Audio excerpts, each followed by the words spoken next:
শোনেন, বাংলা বোঝেন তো সবাই?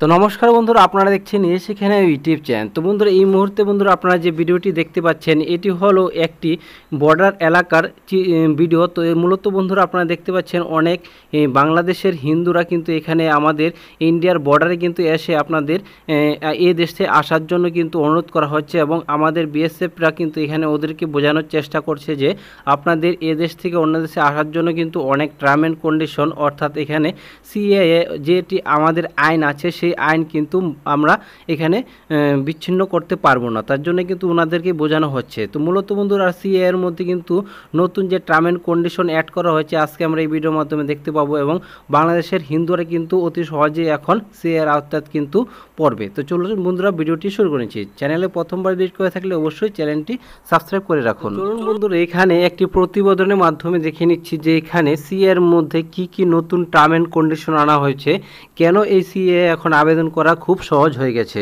একটি প্রতিবেদনের মাধ্যমে এখানে আপনাদের সামনে পড়ে শোনাচ্ছি। তো এখন বন্ধুরা এখানে বলা হয়েছে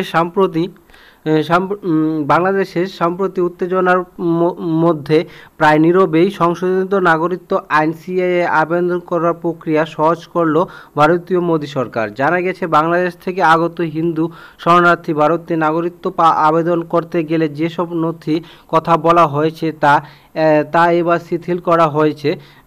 নাগরিকত্ব পাওয়ার জন্য সিএর 1A শিডিউল অনুযায়ী আবেদনকারী বা তার পূর্বপুরুষ যে বাংলাদেশে, আফগানিস্তান বা পাকিস্তান থেকে আসার সংখ্যালঘু প্রমাণ করে নথি জমা করতে হয়।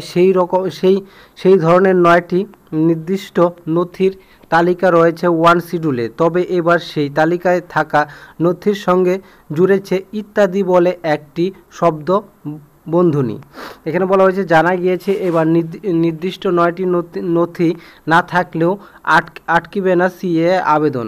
সেক্ষেত্রে নথি যাচাই করার সরকারি কর্মকর্তার সিদ্ধান্তে ভিত্তিতে এই আবেদনকারী গৃহীত হতে পারে।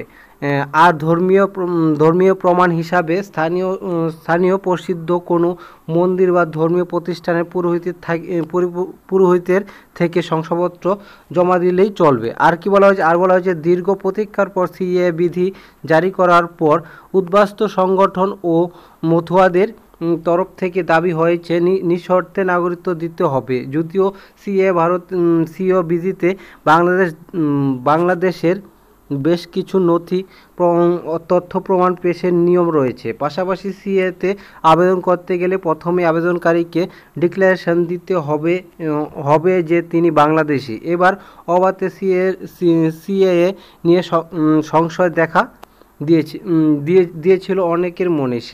সেভাবে সিএ করতে আবেদন জমা পড়েনি। আর কি বলা, জানা গেছে সিএ বিধিতে প্রয়োজনীয় নথির তালিকা জুড়েছে ইত্যাদি বলে একটি শব্দ বন্ধনী। আর সেই শব্দটি বন্ধনীর ফলে বাংলাদেশ, আফগানিস্তান এবং ধর্মীয় নিপীড়ার